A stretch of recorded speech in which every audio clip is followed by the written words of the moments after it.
Grand Rising. This is for all my light workers, all my Reiki practitioners, all my star seeds. This is Ptah Shakur. I know my place in truth. I know what I am in truth. I know how I serve in truth. I am free. I am free. I am free. I'm in the upper room. God is, God is, God is. I, Ptah Shakur, pledge to always look for the best in each and every circumstance, in each and every one, especially starting with myself. I come from love. I am love. And I choose to look at the world through the lens of love. I commit myself to choosing the upper room towards vibrating at the highest level possible. Thank you, thank you, thank you. I am free, I'm free, I am free. Behold, I'll make all things new. Welcome, welcome, welcome. Once again, this particular show is designed to help individuals transfer into this new paradigm that is actually being present right now. If you're not on it, if you don't pick up on the frequency, either just wait or allow yourself the open-mindedness to listen to some of the content that's going to be expressed on this particular program. I am a Reiki practitioner. I am a healer. I'm a guide. I am a channel. And with these particular programs, we're going to be going into some of the wonderful developments that we can look to experience in this upcoming 2023. This is a year like none other that is going to be coming in.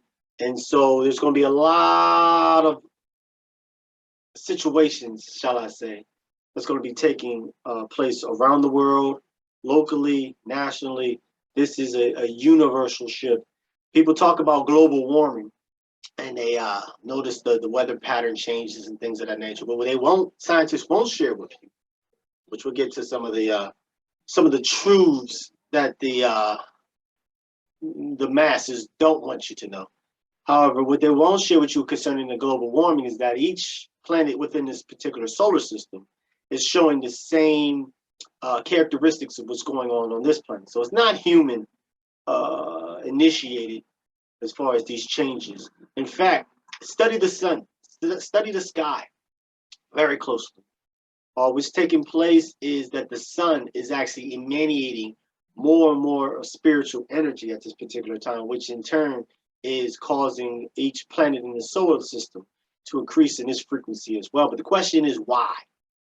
And this is what I like to share. So some of the youth that I instruct and that I teach, the youth are tapped in. The youth is ready for this. So if anybody has listened to this and this isn't your cup of tea, maybe it's not your time. Maybe you're not genetically coded to hear this. However,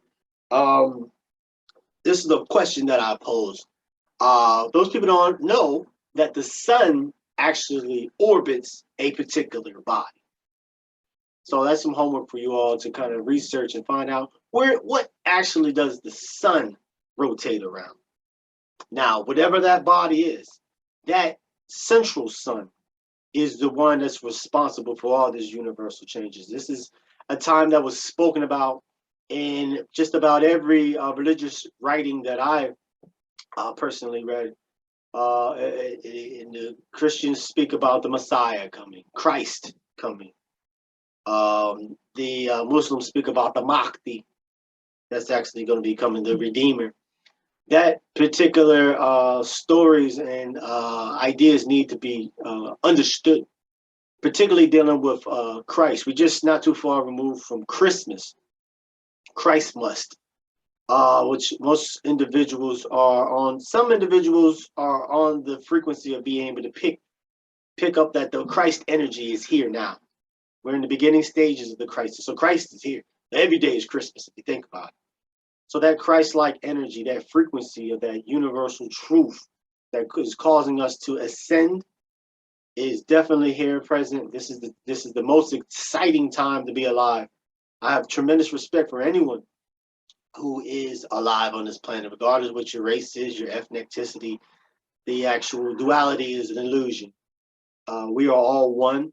Every individual that I meet is an extension of myself. We're all part of the same source energy. So I'm humbly being my role or my part in this particular game of life that has a really, really exciting couple chapters coming up. So you definitely don't want to skip any of these episodes. So anything of the past, let that be in the past. And like I shared in my particular opening, I choose to look at the world through the lens of love, which is very, very important. There are different calamities and different things that's taking place. However, wherever we place our attention and our focus is where we put our power. And so this serves as a measure of, not to say a warning, but I counsel everyone to make sure that when it comes time to assimilate some of the different things that's going to be taking place, which I will go into just a couple. I'm going to keep this real kind of brief and short. But when it comes time when we are confronted with some of the universal changes that's taking place, such as you can expect more earthquakes, more volcanic eruptions, because like I said, the central sun is sending more frequencies to our sun is sending frequencies to the actual earth, which is taking place. The earth is actually waking up. So just imagine that we're fleas on a dog and the dog is waking up and it's moving around. So the areas within the creases of, say, a dog's shoulder bone, or whereas it was exposed, now when the dog gets up and moves, that particular part is now kind of moved or maybe even covered up by the arm or the haunches or whatever while this dog stands up. So there's going to be some cataclysmic things that's going to be taking place geography-wise.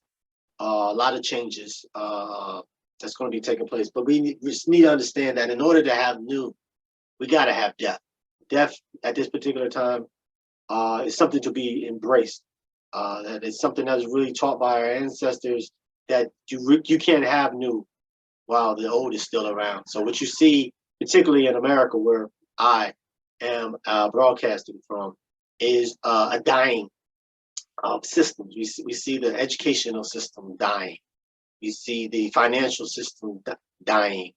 The way that the government is being ran, the political system, 100% dissatisfaction brings about a change. And if we're not at 100% dissatisfaction, we're pretty close. And the powers that are relinquishing their seat at this particular time are doing their best to try to dissuade individuals from actually knowing what is taking place, and they're trying to hold on to these old dying concepts and old dying world selfishly. However, we're not. This is freedom time. This is time for all of us to know the exact truth of what's taking place, and that you all shall expect in the next year more government released information dealing with the UAPs, is what they call them now. Truth that the government actually has been working. United States government has been working with the, what you want to call them, extraterrestrials. I don't know what you want to call them. They've been working with them for about 60 years. There's the former Prime Minister of Canada. He's doing a tour, letting individuals know that Canada has been aware and been working with extraterrestrials since 1960. There's the Defense Minister of China came out, and he actually expressed the idea that they've been working with extraterrestrials since the 1940s or 50s. So the truth is out there. The truth is present. So you may see quite a few things above in the sky. This is nothing to panic at or be dismayed at. This is definitely a higher frequency that's coming in. So we just got to go with the flow. There will be the shock of the hour. There will be coming.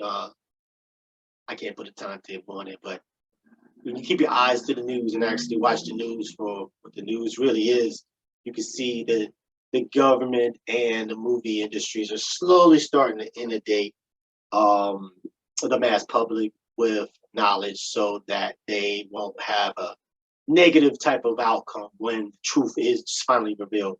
And this is for everyone to kind of Google at home. Something called the Brookings Institute.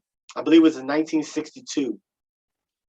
There in Washington, D.C., there's a Brookings Institute building, and they gathered the top scientists, the top economists, individuals from different sectors of life and all the different cabinets that make up the United States government, and asked them if the truth was to be revealed to the public about the ancient alien theory, as they say, and working with extraterrestrials, and where they really getting this technology from. Of course, that was 1962, but where this information is being presented to them, what would take place. Individuals left, came back a few months later, and they decided that that if the truth was to be shared at that particular time, abruptly in that manner, the stock market would crash by this particular percent. Unemployment would rise by this particular percent.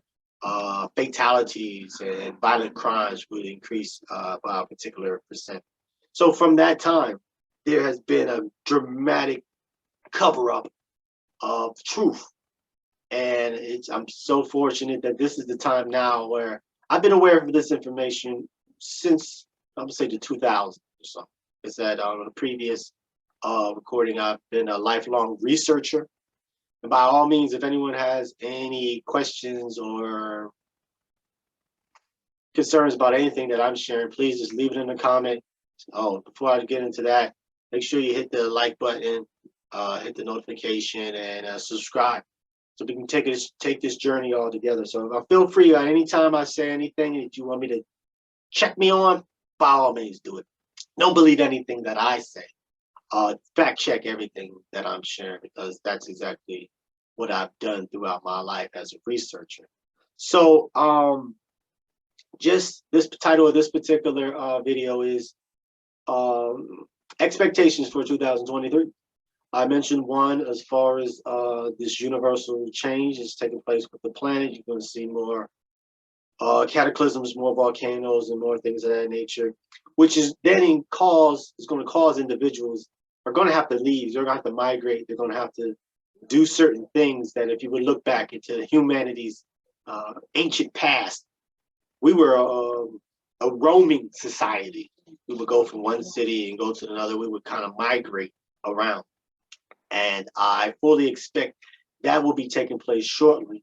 And when you do have those type of migration, you have a more global, cosmic understanding of who we are as human beings on this planet. We're not Russian, we're not you're not Americans, you're not Germans, you're not this, that, Chinese.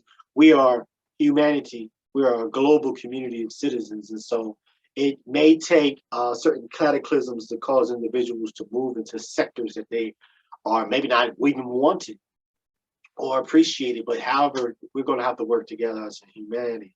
And I believe that once these migration cycles start happening, then we will start to have a whole worldwide